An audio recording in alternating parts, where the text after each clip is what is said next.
Consumer debt.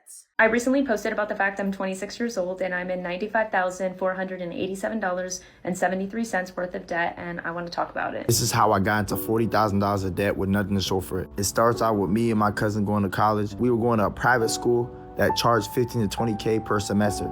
So we ended up paying that bitch and failed, like bad. Like I had a 0.7 GPA. I want to tell you guys, as a 19-year-old with $45,000 in debt alone, please don't get a finance card. And to the lady that owes $264,000 worth of debt, live your life, girl. Live your life. That debt gonna be here to you, dead and gone, sugar. Live your life. I'm not saying go out there and be irresponsible and get yourself into any more debt, but what I am saying is this: do not deprive yourself of living your life, going places, eating out, vacation, doing this and doing whatever it is that makes you happy to do. Do not deprive yourself just because you're in some sort of debt.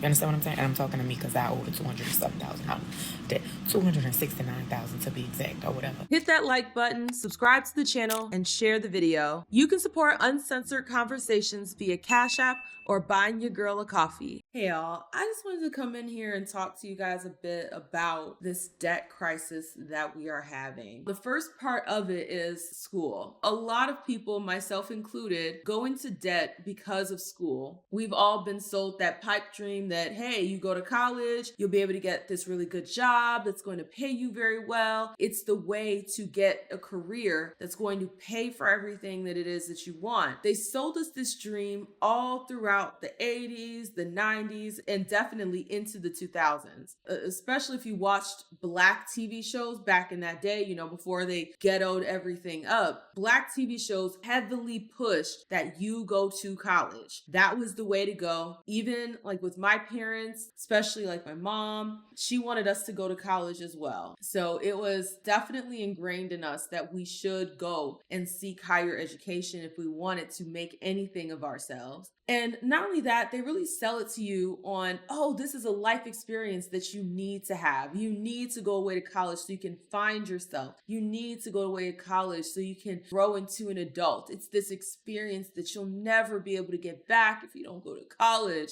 They really try to give you that FOMO when it comes to college. And it's just, it's a scam. I'm sorry. So yeah, I made a video about me owing student loans, right? I owe about $150,000 in student loans. I got 2 degrees. I got a bachelor's in biology and I got a master's in secondary education with an endorsement in clinical mental health counseling, right? I haven't paid these years in over 4 years. After I graduated in 2021, you think I'm worried about it now? If they get it done now. I ain't working in my degree because I put my kids first. If you paid your student loan, kudos to you. You want a cookie? It'll get paid when it get paid. Then they talking about you ain't take an English class, baby. I'm in the South. This how I talk. I know how to talk.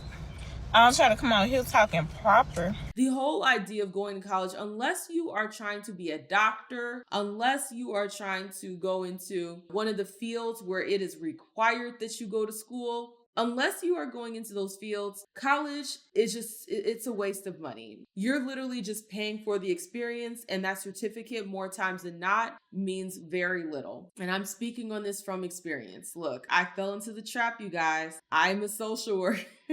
Well, I don't think I can legally say I'm a social worker because I didn't get the licensing. They got me for my bachelor's. They didn't get me for my master's. I don't even do anything related to my degree. Let's be so for real here. Now, granted, the degree did allow me to go to China. Has it afforded me a career that can effectively pay back all of that money over time? Yeah, but over a long period of time. I'm still paying on student loans, and I graduated a while ago. It's coming up on, I think, 10 years. God, I'm getting old. It's coming up on 10 years of me being out of college, and I'm still paying on my government loans. This pipe dream when it comes to, oh, go to college, that's gonna be the way, you get to go to college. No, it's a way to funnel you into indentured servitude. Because if they can get you under those student loans that you can't file bankruptcy for, if they can get you underneath a ton of debt straight out of high school into college, if they can get you under all of that debt, then guess what they have? They have someone who is beholden to the system. You have to work. There's no, I'm just gonna, buy my time, build up my, no, you have to work. You might be able to get your loans deferred for a little bit, but at the end of the day, you have to work because you have to pay it back. And they will garnish your wage if you're not paying it back. They will tank your credit score if you do not pay them back. So it's just a way to get young people into that system of go to work, go home, go to work, go home, go to work, go home. That's essentially what it is. Make you a debt slave. That's one way we end up in that debt cycle. And to the lady that owes $264,000 worth of debt, live your life, girl.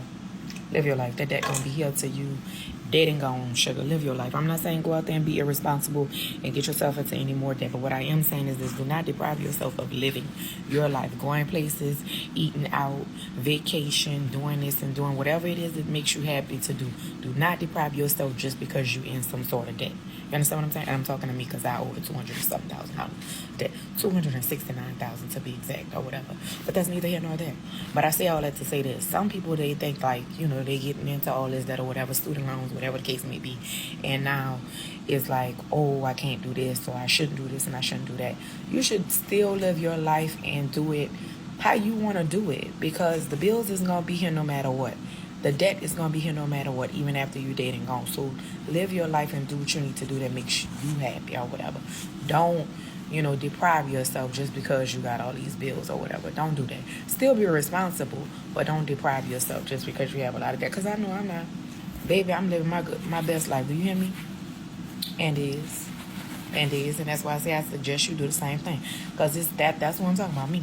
We get caught up in the idea of spend, spend, spend. This is what a lot of people that find themselves in debt, this is what they tell themselves. Oh, I'll pay it off. I already have a plan. I'm going to pay it off. I'll pay it off later. I'm going to spend it now, but when this comes in, when that comes in, I'll just pay it off. But guess what? That never happens. It rarely ever happens where you actually go back and you pay it off, unless you get your shopping addiction under control, unless you get to a place where you finally make peace with whatever it is that's causing you to want to go shop as a coping mechanism. Until you get that under control, that I'm going to pay it off. It never comes. And the debt hole just gets deeper and deeper and deeper. There are a lot of people that don't see their credit as real money. Like, oh, it's just credit. It's not real money. It's just credit. But it's as real as it gets. Those interest rates are absolutely ridiculous. We've been conditioned to be so short-sighted because you can rack up all of this credit card debt, all of these student loans, and while you're racking up that debt, you're not thinking in the long term. Like, hey, I want to buy a house one day. How is this going to affect my ability to get a house? Because understand, if you don't have good credit, and not even just get a house, rent.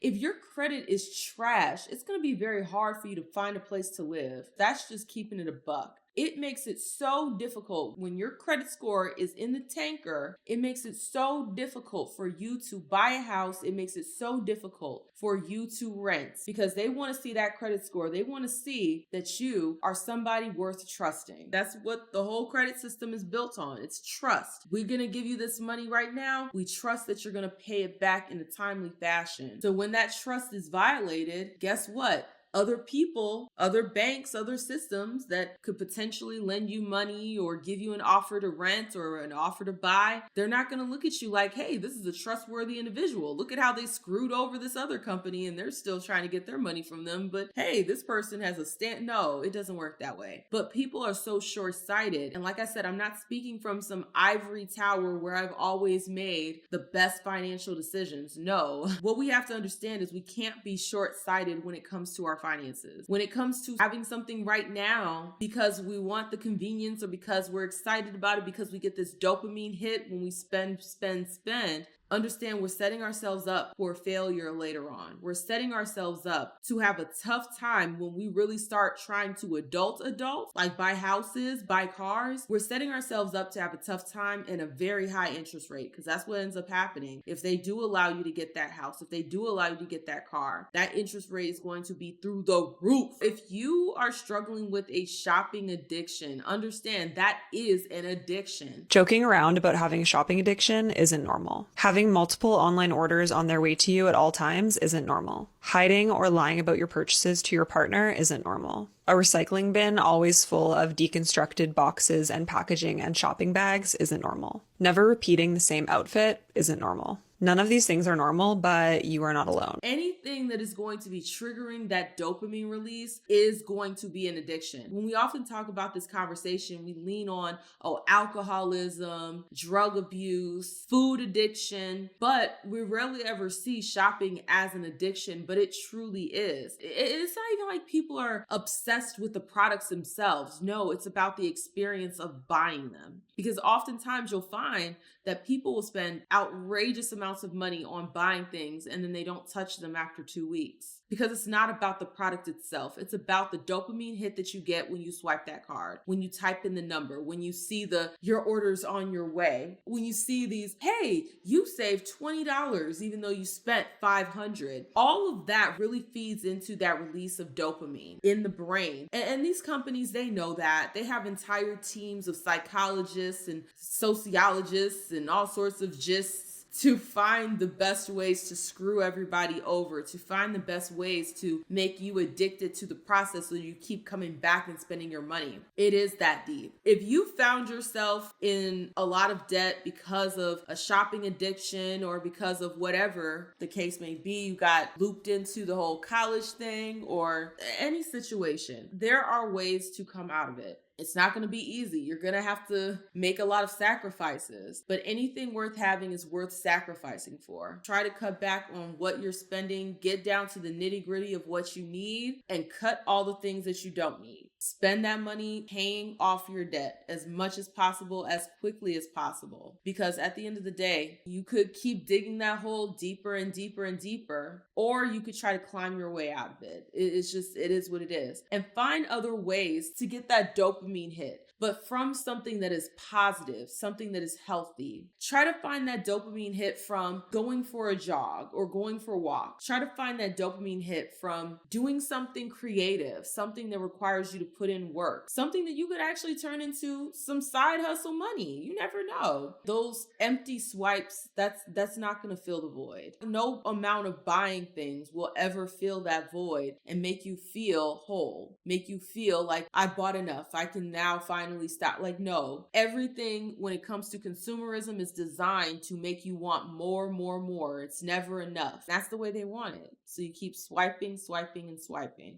But y'all, I am curious to hear you guys' thoughts down below. How do you feel about this whole topic? Do you agree with me where it's like, yeah, getting into debt, it's so easy to get into debt, but it's so hard to climb yourself out of it, but it's not an impossible feat, and shopping addiction should be treated like any other addiction? Or do you disagree with me where it's like, no, just make more money?